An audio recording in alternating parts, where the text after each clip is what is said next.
Problem solved. The AC is blowing back cold again. In this video, I'm gonna show you how I got this AC unit to blow back cold again. I'm gonna show you how to troubleshoot the problem and replace the part and to get your AC back running ASAP. All right, so this is the outside unit right here. As you see, the fan is on. The AC unit is on because the fan is on. And also you hear it. You hear it running, right? This is a Goodman unit.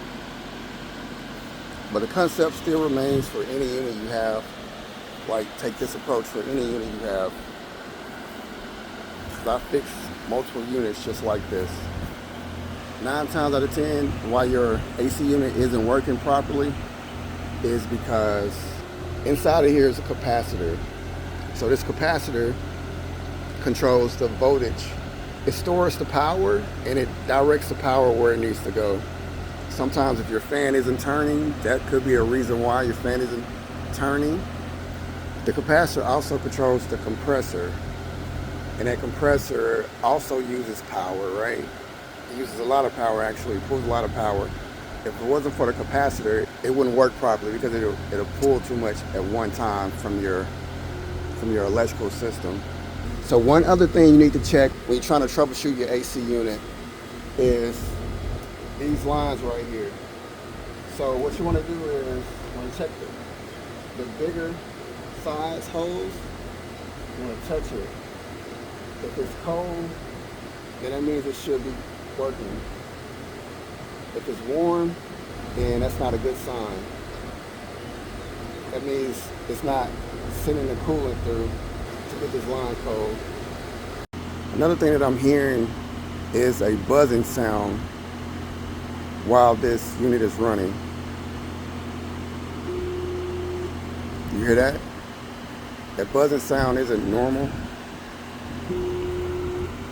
You hear it again? Yeah, so that's not normal. So what we're gonna do is open this capacitor up. The only thing we need is take this screw off, take this screw off. These have Phillips cuts in them, Phillips screwdriver cut. So we're gonna use that. So we're gonna turn the AC unit off. It's gonna turn the breaker off. And we're gonna remove the brake stopper. All right, so it's been running for about 15-20 minutes, and as you can see, it's still at 80. So just showing you that this system is not working properly. So we're gonna turn it off.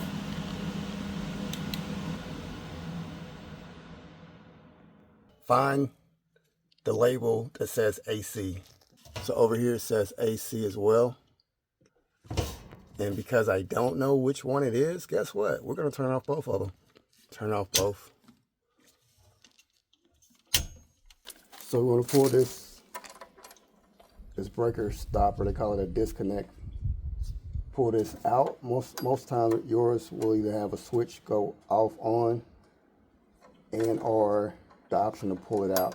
Pulling it out to me is the easiest way to know for sure it's not connected. So we just pulled it out. Well, that's how this one looks. But yours will be something similar. This actually helps to confirm that you don't have any electricity going to the unit. There's only 2 screws for this unit right here. One on each side, one on the bottom of each side. Screw number 1. Screw number 2. Grab it from the bottom. Pull it down. Here's the next step. What's very important, because it sends electricity into the capacitor to hold, you want to make sure that when you touch the ends, the leads, you want to make sure you take something like a screwdriver, something that has metal, and make sure the screwdriver has a plastic end to it, because you don't want the metal, the electricity to touch your hand. So this plastic is kind of like, it protects you from a possible shock. So you just want to tap the leads where the wires meet to the capacitor. And once you do that, you're basically discharging the capacitor to make sure there's no electricity still stored in it. So now what we're going to do, since it's discharged, We're going to remove it. So this bracket right here for this unit is only one bracket. It has a flat head. So I'm going to take my flat head and remove this screw. Alright, got the screw off the bracket. And now we can remove the capacitor. But here's another important step right here. If you look at this, see if I can zoom in. So if you look at this from the top, these wires are color coded, right? But on top of the capacitor it has names, it has a label. So this one says fan right here. And then this one says Rheem, H-E-R-M over here. And this one says C, just the letter C right here. It's very important that you put the wires back in the exact location. It doesn't matter if this yellow wire is here or here, as long as it's on this port right here that says Rheem. These two wires on the C, this purple and red wire, doesn't matter which side, as long as it's on this port that says C. Same with fan.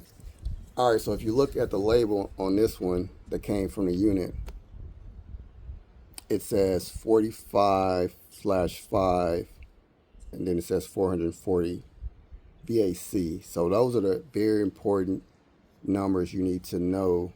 The 45/5 and then the 440. So when you're looking for your replacement, your capacitor replacement, look for those numbers. Alright, so now we're going to disconnect. You can pull these connectors from the terminal.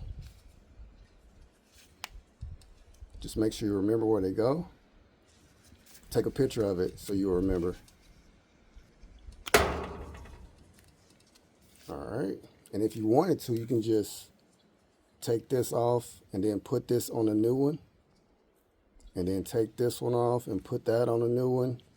You know, if you were unsure about remembering where it would go once it's time to put the new one on there.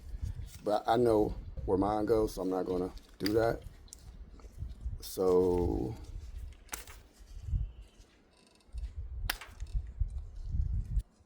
all right, now I'm going to show you the new one and compare between the old one and the new one. Whoa, big size difference. But the only thing that matters is what I say earlier. The only thing that matters is the 45-5, which is the new one, says 45 plus 5, same thing. And also the 440 VAC. And as you can see right here, it says 440-370 VAC. So that's the main thing that matters. The top connection ports in this case are the same, so that's good. This one has fan, Rheem, and also C. Same thing this one has, so we're just swapping it out. All right, so we're gonna take the brown and connect it to the fan, the port that says fan. So it can be on either side, it doesn't matter. Slide it in like this. It really doesn't matter which side this connector goes. It can go this way, or it can go flip sided like this. So either way, however you want to, whichever side you want to put them on, just slide it in there. And whichever terminal you want to put it on this port, you can do that as well. Make sure it's on the fan port, this brown, and you're good. And this yellow right here is the Rheem. So grab your yellow and you can put it on any of the three sides that you see right here. I'm gonna slide this booger right here. And now the last two wires, the purple and the red, they both go on the C, where it's labeled C. So again, either way, it doesn't matter.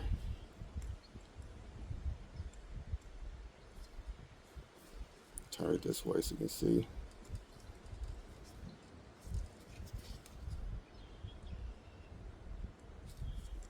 Since it's got a cover on it, let me make sure I got it sliding in there. All right. So again, the brown is on the fan. The yellow is on Rheem. And then the red and the purple is on the C port. And that's it. All right, so I'm gonna put the capacitor on. I've already bent the bracket a little bit tighter so that I can make it fit, make this bracket hold the capacitor. All right, it's on there, tight, it ain't going nowhere. That's good. So now we can close the cover. Slide the cover up. This slot goes on the inside of the outside of the unit. So you slide it up. Make sure you get that in there too.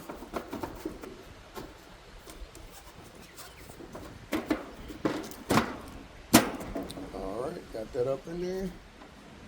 Now let's put the screws in.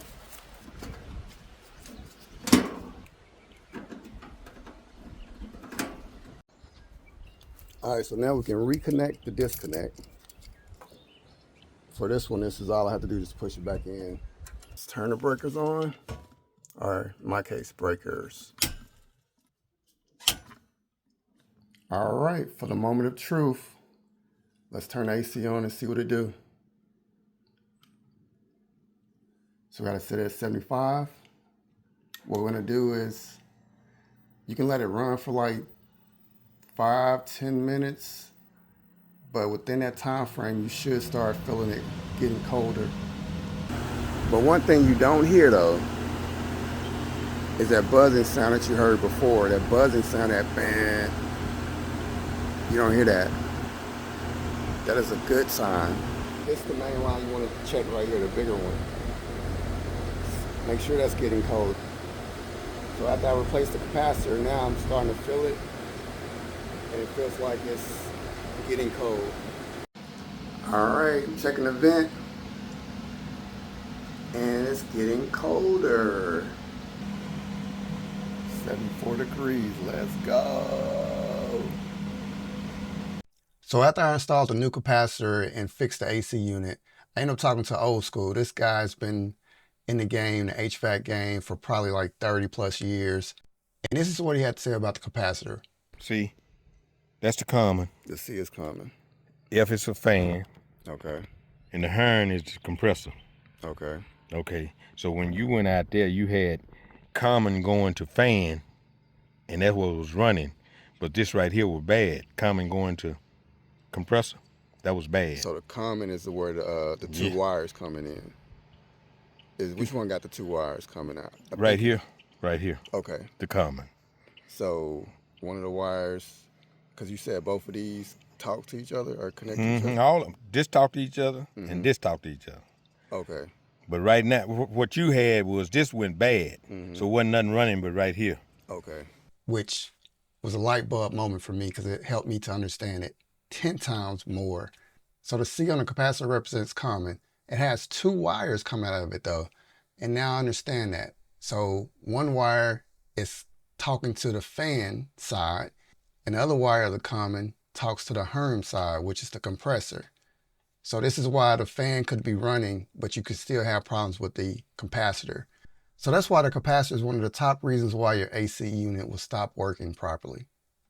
All right, so now the problem is solved. The AC is blowing back cold again, and we back in business. So hopefully this video helped fix your problem. And if you got value out this video, show some love and smash the subscribe, like, and bell notification to get the latest HE content. And if you like this video, definitely check out the next video.